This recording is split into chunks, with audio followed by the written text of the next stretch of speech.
Right, got to break the rims down. What I found out is that my axle versus a 95, 96 Impala, the 95, 96, whatever, 456 Impala, the rear end is narrow. I think they do it in millimeters, like 15, 6 millimeters online. So from outer edge or flat face of the drum, I mean the rotor here, to there, there's a difference of 3 inches between the two.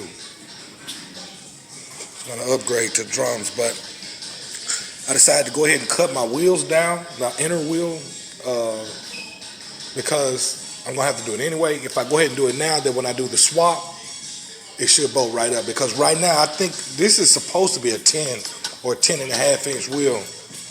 So I got to cut the backspacing, which is the dull part. Now this wheel, let me see where it is. Right here, I don't know if you see that. It says 72326 by 5. What is it, A80? A60. Yeah, I don't know if you can see that. But anyway, that's what the face is. This is the inner, which is all either cut down or replace. The inner, there's a website called, look here, man, y'all got to look this stuff up. Don't try to go to these rim places and expect them to cut your deal. They're getting it to make money. AMC, if I'm mistaken, hit me up in the comments or whatever, and I'll look it up. But AMC rim halves sells rim halves. I think the one I'm gonna have to go with a 4 or 3.5. I got to do some more measurement. I'm not sure. I think 4 is where I'm gonna be. 4-inch wide. And I think they're like 200 and some bucks on there. Then another website is called rimhalves.com. I can get that same one, if I'm not mistaken, for $185. So it pays to shop. And that, I'm just saying, you're not going to get them prices at no rim place. You got to order it yourself. Okay, here's what I found on these rims. I don't know if you guys know anything about 3-piece. But this 3-piece wheel here is saying, like you said on the other one, it said it was 5 inches. But if you go to the lip to here, it is 5, but it's right there in the middle of the silicone, okay? Which tells me, let me see if I can turn it right there, you see it. Right there. Now, the dude that I bought these from, like I said, he only had them a little bit. I think he thought they're a little bit wide. I don't know. I'll find out exactly what the measurement is. But this looks like a 5 and a 5 to me, so it looks like a 10-inch wheel.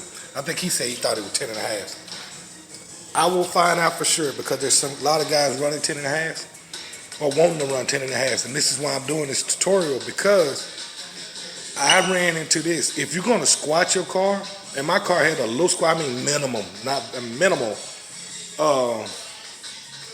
If you're going to squat your car, know that whatever this wheel, if it's 10 or 10 and a half, because I don't know if you go off the lip or not, they scrub, see? Look at that. They scrub on the inside. And let me see if I can see it. Well, on the other side they screw. Look at that. See? Okay, Donk, brother. I'm using my car as an example. I'm finna paint all this anyway, but you see how the inner fender is scrubbing? Now let's go to the other side. I wanna say, let me see. It's scrubbed on this side too. Let me see. Yep, look at that. There you go. Now you see it. Nothing up there. It wasn't an inner fender. I'm mistaken. It was the axle. So, a 10-inch wheel or 10 and a half, whichever one up. When I decide if they go off the lip, looks like a 10.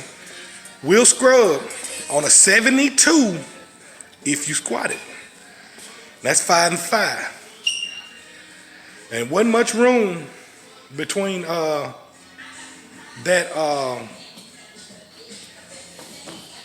this outer lip here and my inner fender.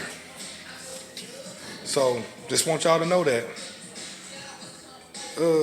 What else? Got the wheels broke down. 50 studs. Boy, I tell you. Okay. Well, I did discover that there are 10s, because those wheels, those rim halves, when I broke them down, they're the same width. Just wanted to make sure it wasn't nothing in the silicone was hiding. Just letting you guys know. So, it's a 10-inch wheel. Now, I know y'all gonna say, man, dude, I can run a 10. You can run a 10. All you gotta do, what I was gonna do, then I thought about it, no more than a scrape right there, and it's got a hole, just notch it. Get you a good guy with us can weld and fab, put your little notch in there. That's it. That's all you gotta do. So, if you notched it on a 10, you would be okay. Now, remember, the rear end that's going in here, if I'm not mistaken, I got to get my numbers. I think a stock rear end was 64 and a half. When I get it on, I'll show you on video, so you can actually see it. I think my stock rear end is 64 and a half inches wide from outside face to outside face of the drum. And I think that SS or the 9C1, which is, let me correct it, I have a cop car rear end. It actually is 1566, and I think it came out to be roughly 61.6, so it was like 3 inches difference. Now, mathematically, what I would do to clear up my problem is when I go with a 3-inch narrow more rear end, instead of going 1.5 inch on each side, follow me now, I'm gonna go 2, because I don't want the rim scraping when it travels when I when I squat it or turning, or I got a car cocked at an angle and I'm going up an incline. I do not want my rim hitting my frame. I know some guys would say, nah man, just do the 3 and notch the frame. Nah, I'd rather just do 2 and 2 inch on each side. When I'm saying 2 inch and 2 inch, I mean take 2 inches away from the inner rim half. This is the wheel mounted with no tire. Just want to let y'all know, I'm helping you guys out with backspacing and everything, so you'll see what you're working with. See? Now you see, there ain't very much room. That's with the wheel on. Okay, let's go over here. See, there's space there. Let me get this light situated.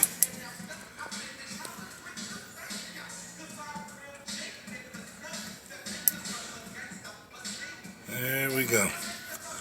See?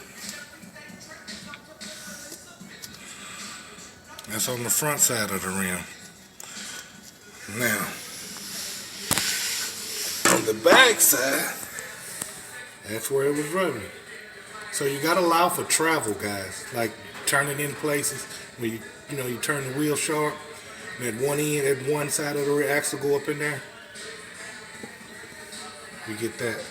And that sound a whole lot worse than what really is. I thought I was tearing my car apart, man. I thought it was coming apart. I never went somewhere fast when I was turning in or hitting a dip. But when that tire and that rim hit that frame, boy, it sounded like your shit about to tear up, boy. But, okay. I'm gonna measure the rear end on the stock rear end on the Impala. It should be 64 and almost 64 and 3/4, but as I said, I like to put a rule on it so you can see. Now what? Since I don't have anybody on the other side holding it, it's gonna be outside of this stick, so take a little away. But you see, it's over there. It's one on the other side. I don't know if you can see it, but anyway, I'll rest the ruler on it.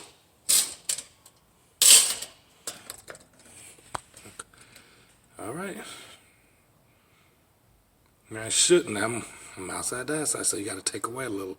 So it's a little over 64 and a half. Since I'm measuring, I got the little tape measure on the outside over there of the width of the stick. So I would say 64 and a half to be, was give or take a little bit.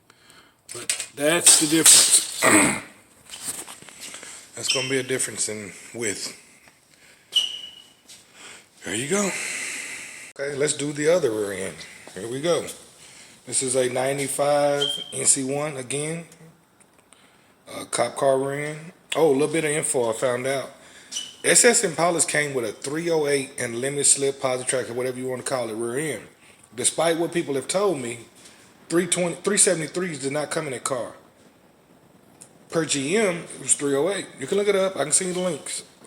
Now, if you had a 373 printer, that means somebody probably before you already did that, or they special ordered it, or whatever, what have you. I don't know.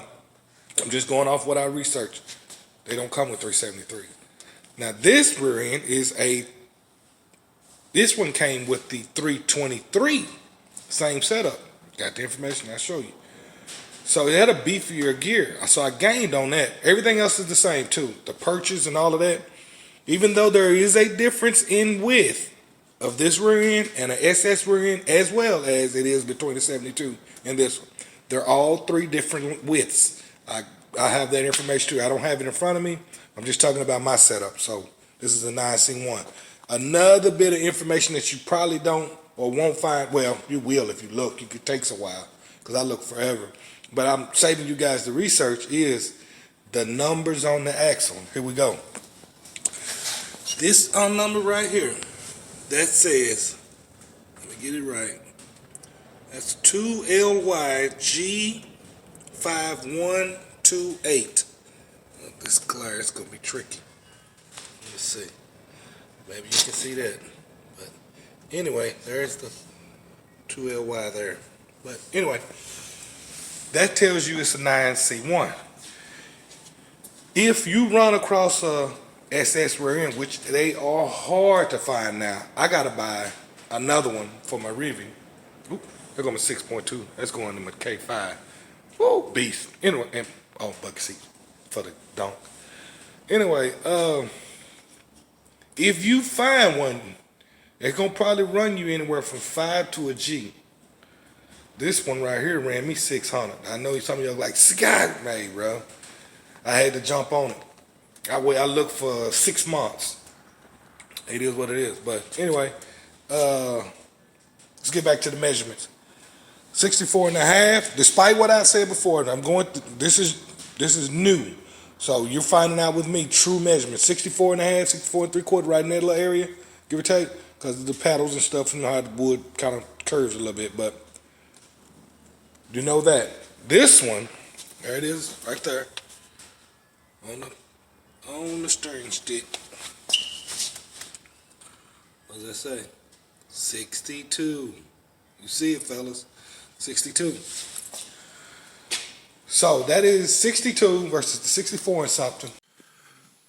Okay, so what I came up with after doing the measurements, I changed some things. I'm not going to do well, here you go. We got a 62 inch for the 95 and a 64 and a half for the 72. I already got a 5-inch lip. 2.5 inch difference, okay, in the two axles. It's 2.5 difference total. You want to break that down to 1.25 inches off of each side. That'll equal 2.5. I feel like 2 inches is good, but I'm still worried about that travel, and that ain't but 3/4 of an inch difference. That's all I would have increased if I went 2. So I'm thinking possibly 2.5 is better.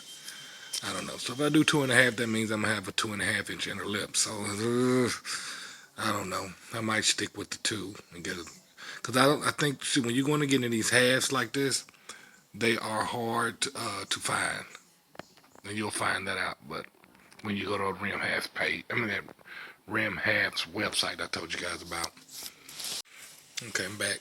I wanted to show y'all the website so you'll know I'm not playing. There they are. Rim Halves.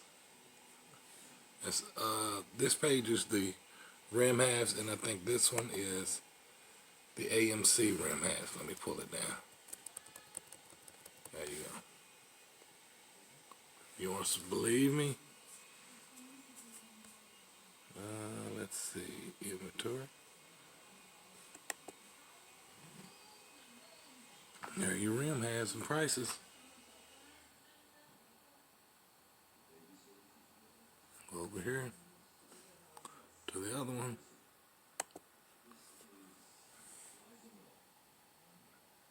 Prices. Order your own stuff.